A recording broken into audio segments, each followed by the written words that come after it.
Hello everyone. आज हम करेंगे वर्कशीट नंबर 172।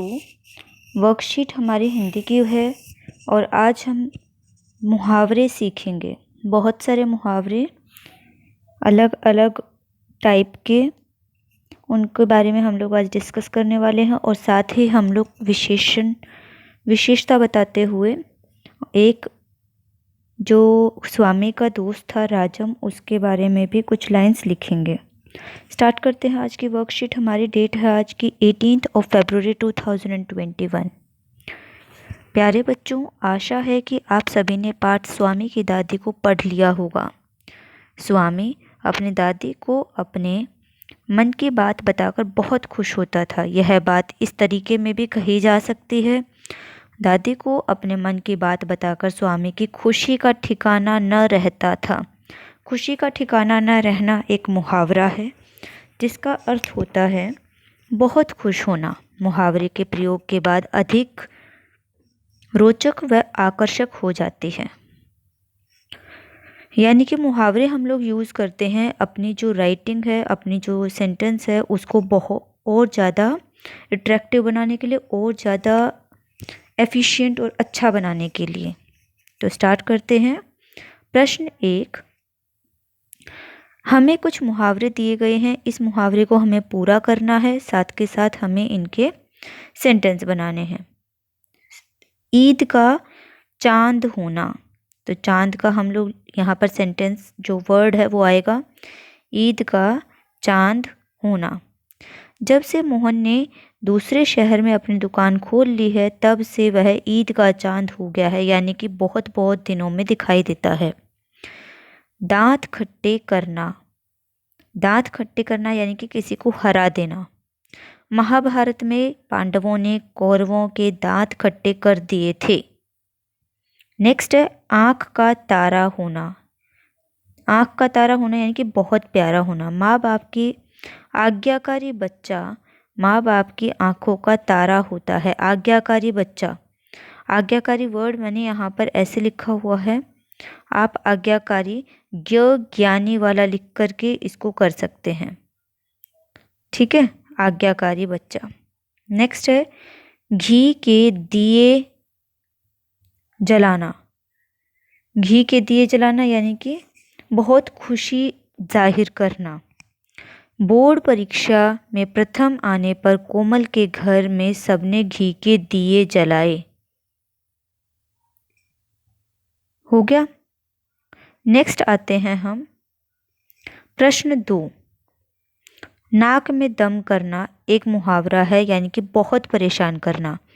जैसे कि अगर घर में बहुत सारे चूहे हो जाते हैं तो मम्मी क्या बोलती है, इन चूहों ने तो बिल्कुल नाक में दम कर दिया है, पिंजरा लगाओ और इन चूहों को बाहर निकालो। तो यानी कि बहुत परेशान करना। नाक हमारे शरीर का एक अंग है। नाक या शरीर के अन्य अंगों के नाम से जुड़े हुए कुछ मुहावरे लिखिए और उनको वाक्यों में प्रयोग भी कीजिए। तो हम यहाँ पर देख लेते हैं। फर्स्ट इन्होंने पहले से दिया हुआ है उदाहरण, पेट में चूहे दौड़ना यानी कि बहुत ज़्यादा भूख लग जाना। भूख के कारण स्वामी के पेट में चूहे दौड़ने लगे। तो अब हम यहाँ पर 5 और लिखने हैं हमें, तो हम 5 यहाँ से देख करके लिख लेते हैं। ये है हमारा, हमने यहाँ पर 5 मुहावरे लिखे हैं। फर्स्ट वाला है आँखों में धूल झोंकना यानी कि धोखा देना।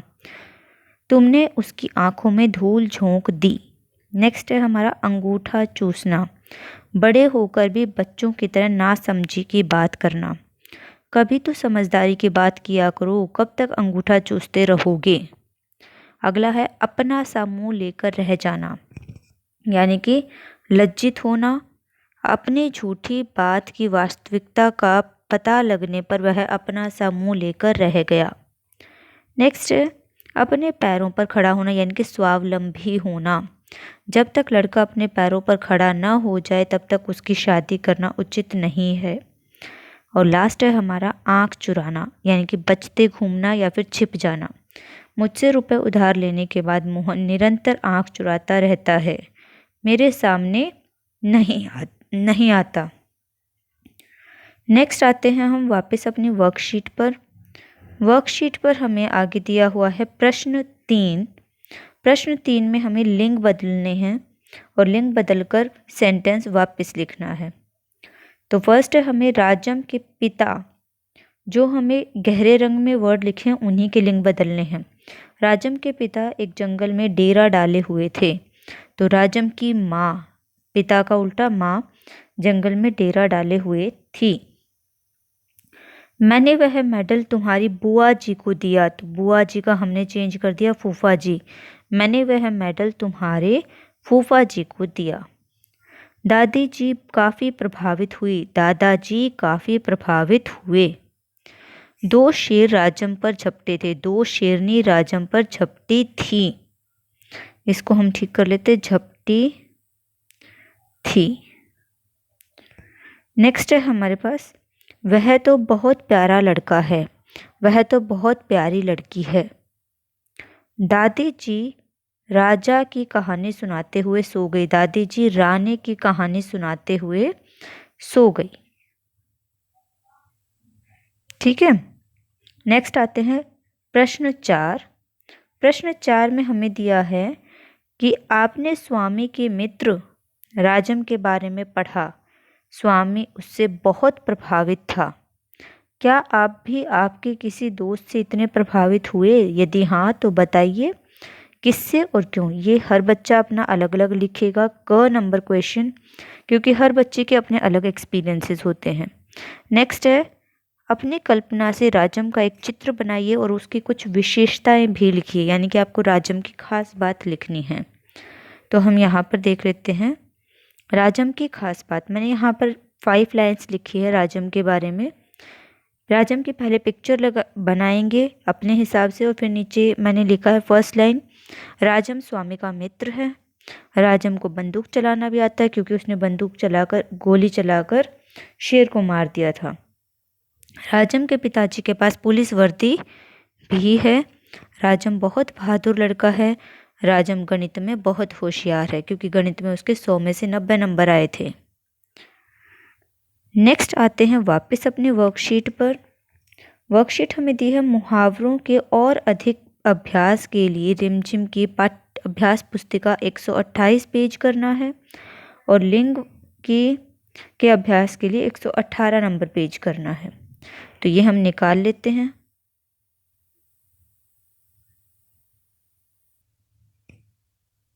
ये आ गया हमारा पेज नंबर 118। यहाँ पर हमें लिंग बदल कर लिखने हैं। तो फर्स्ट हमने लिखा है लड़का, लड़की, लड़की का उल्टा लिंग बदल कर लड़का। दर्जी, दर्जिन। माली, मालिन। अध्यापिका, अध्यापक। पंडित, पंडिताइन। ये हो गया हमारा 118 नंबर पेज। अब आते हैं हम 128 नंबर पेज। यहाँ पर हमें मुहावरों के अर्थ बताते हुए वाक्यों में प्रयोग करने हैं। फर्स्ट हमारा है नाक भौं सिकोड़ना, यानी कि नखरे करना। मैंने ब्रैकेट में यहाँ पर मीनिंग लिख दिया ताकि समझ आ जाए। टेबल पर बैंगन की सब्जी देखकर गीता ने नाक भौं सिकोड़ लिए। नेक्स्ट है नाक पर मक्खी न बैठने देना, किसी की बात न सुनना। राहुल ने महेश को पढ़ाई के बारे में इतना समझाया पर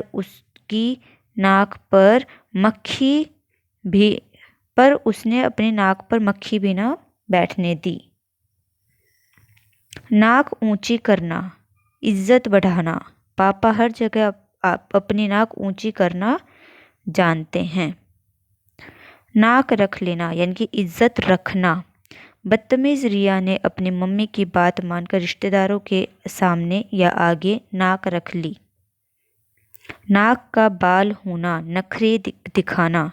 जब से राम की नौकरी लगी है वह तो नाक का बाल हो गया है।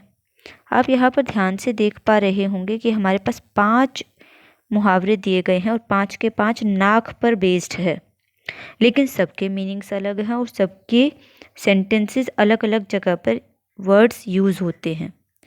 तो इसी तरीके से हम मुहावरे को यहाँ पर कंप्लीट करते हैं। ये हमारा पेज 128 हो गया है। अब आते हैं हमारे पेरेंट्स के लिए जो सजेशन दिए गए हैं आज के में। बच्चों के साथ मिलकर पहचानो कौन का खेल भी खेला जा सकता है। इसमें घर के एक सदस्य को दूसरे सदस्यों की विशेषता बताते हुए कुछ पंक्तियाँ बोलनी होंगी और बाकी सदस्यों को अनुमान लगाना होगा कि वे पंक्तियाँ किसके लिए बोली गई हैं।